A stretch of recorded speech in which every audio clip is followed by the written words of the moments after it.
ఓం శ్రీకృష్ణ పరబ్రహ్మణే నమః.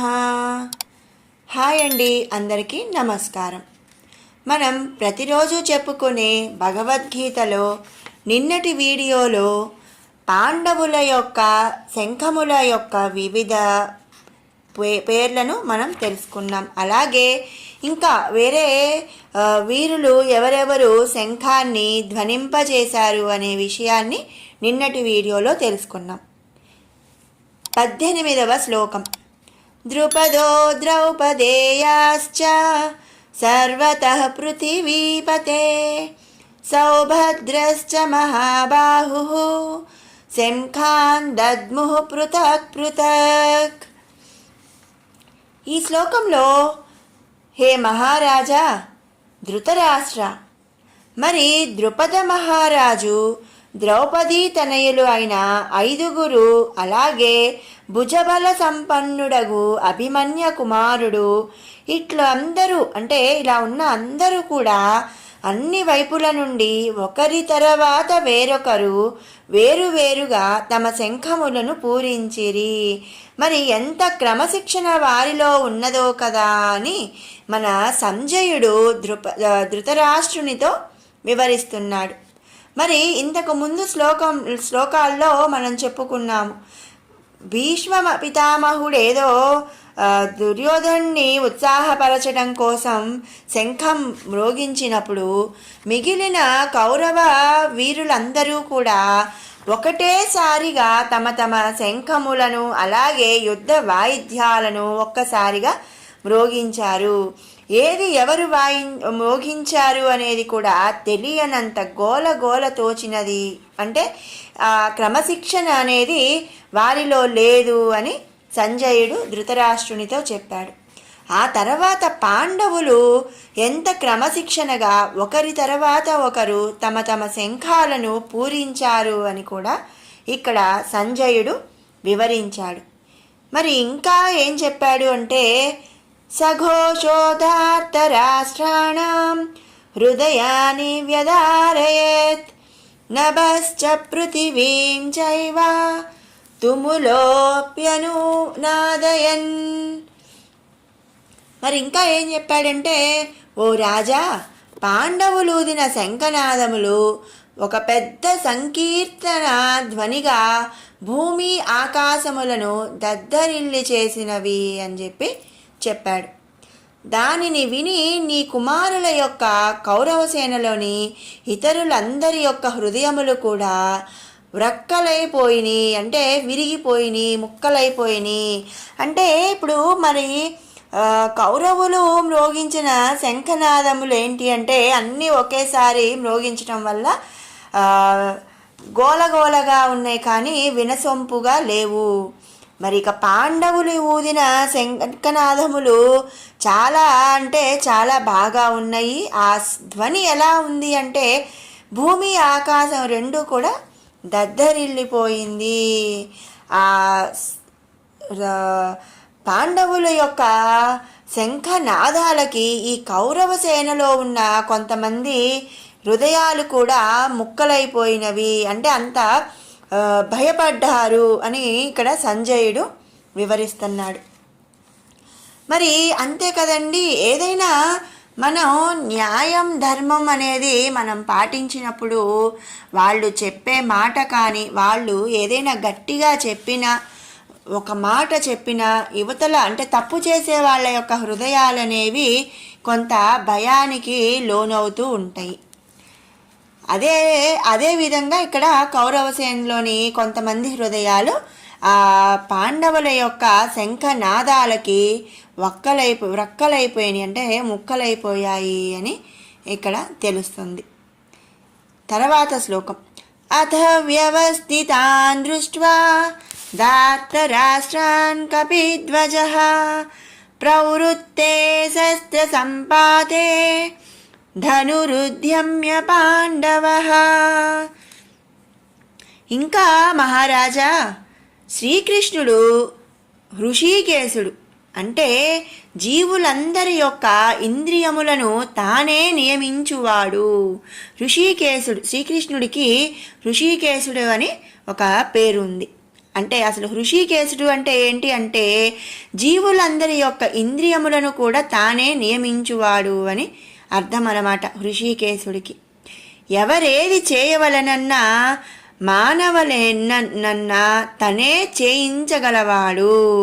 మరి ఎవరు ఏ పని చేయాలన్నా కూడా శ్రీకృష్ణుడే చేయించేవాడు అని చెప్పి ఇక్కడ చెప్తున్నాడు. అట్టి శ్రీకృష్ణుని చూచి అర్జునుడు ఈ విధముగా పలికెను అని చెప్తున్నాడు.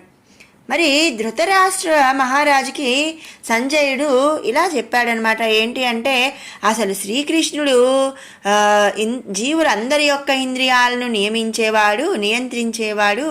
ఆయన ఎవరు ఏ పని చేయాలనుకున్నా కూడా మరి శ్రీకృష్ణుడే చేపించేవాడు. అలాంటి శ్రీకృష్ణుడు హృషీకేశుడిని చూచి అర్జునుడు ఈ విధముగా పలికెను అని ఇక్కడ శ్లోకంలో చెప్పాడనమాట. మరి ఒకసారి మనం 1 నుంచి 20 శ్లోకాల వరకు కూడా ఒక క్లుప్తంగా చెప్పుకొని మిగిలిన శ్లోకాలను రేపటి వీడియోలో అయితే చెప్పుకుందాము. మరి ధృతరాష్ట్రుడు యుద్ధంలో ఏమి జరుగుతుంది అని తెలుసుకోవాలి అనుకున్నప్పుడు శ్రీకృష్ణ పరమాత్ముడు సంజయుడికి ఒక వరాన్ని అయితే ప్రసాదించాడు. అది ఏంటి అంటే అక్కడ యుద్ధంలో దివ్య దృష్టిని ప్రసాదించాడు. ఆ దివ్య దృష్టితో సంజయుడు ధృతరాష్ట్రుడికి అక్కడ యుద్ధంలో ఏం జరుగుతుంది అనేది ప్రతి విషయాన్ని కూడా ఇక్కడ చెప్తున్నాడనమాట. అది ఏంటి అంటే దుర్యోధనుడు భీష్మ పితామహుడితో ఎవరెవరు పాండవ సైన్యంలో ఉన్నారు, ఎవరెవరు కౌరవ సైన్యంలో ఉన్నారు అని వివరించి తన మనసులో ఉన్న భయాన్ని, పిరికితనాన్ని బయటపెట్టాడు. ఆ పిరికితనాన్ని తెలుసుకున్న మన భీష్మ పితామహుడు దుర్యోధనుడిని ఉత్సాహపరచాలని శంఖాన్ని పూరించాడు. ఆయన శంఖం పూరించిన వెంటనే కౌరవ సైన్యం అంతా కూడా ఒక క్రమశిక్షణ అనేది లేకుండా ఎలా పడితే అలా అందరూ ఒకేసారి తమ తమ శంఖాలను, యుద్ధ వాయిద్యాలను మ్రోగించారు. వారి తర్వాత మరి మన పాండవులు ఒక క్రమశిక్షణగా ఒక క్రమశిక్షణతో ఒకరి తర్వాత ఒకరు తమ తమ యొక్క శంఖాలను పూరించారు. మరి సంజయుడు ఏం చెప్తున్నాడంటే పాండవుల యొక్క శంఖనాదములకు కౌరవుల సేనలోని కొంతమంది హృదయాలు కూడా ఒక్కలైపోయినాయి. అలాంటి అంటే క్రమశిక్షణతో వాళ్ళు శంఖాన్ని పూరించారు అని సంజయుడు చెప్పాడు. ఇంకా ఏం చెప్పాడు అంటే ఋషికేశుడైన శ్రీకృష్ణుడు తానే అసలు ఎవరు ఏ పని చేయాలన్నా కూడా తానే చేయించగలవాడు. అలాంటి శ్రీకృష్ణుడితో మన అర్జునుడు ఈ విధంగా పలికాడు అని సంజయుడు ఇంతవరకు కూడా చెప్పుకొచ్చాడు.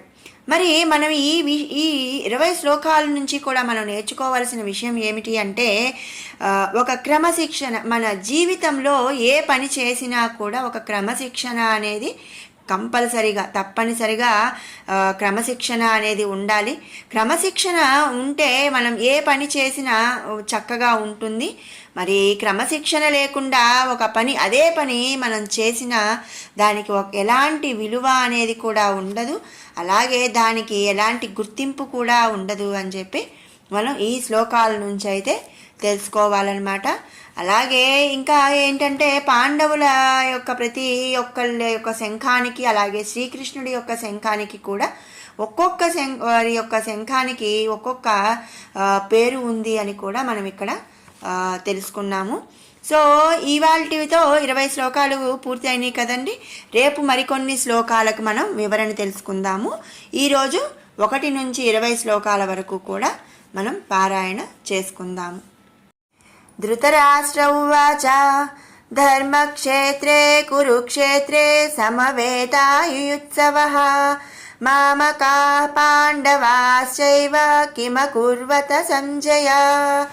సంజయ ఉవాచ దృష్ట్వా తు పాండవానీకం వ్యూఢం దుర్యోధనస్తదా ఆచార్యముపసంగమ్య రాజా వచనమబ్రవీత్.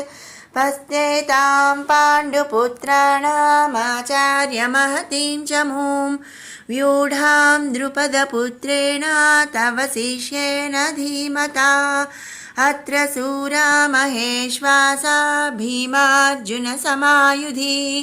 युयुधानो विराटश्च द्रुपदश्च महारथः दृष्टकेतुश्चेकितानः काशीराजश्च वीर्यवान् पुरुजित्कुन्तिभोजश्च शैब्यश्च नरपुङ्गवः युधामन्युश्च विक्रान्ता उत्तमौजाश्च वीर्यवान् सौभद्रो द्रौपदेयाश्च सर्व एव महारथाः अस्माकं तु विशिष्टाये तान् निबोध द्विजोत्तमा नायका मम सैन्यस्य संज्ञार्थं तान् ब्रवीमि ते भवान् भीष्मश्च कर्णश्च कृपश्च समितिञ्जयः अश्वत्थामविकर्णश्च सौमदत्तिस्तथैव च अन्ये च बहवः शूरा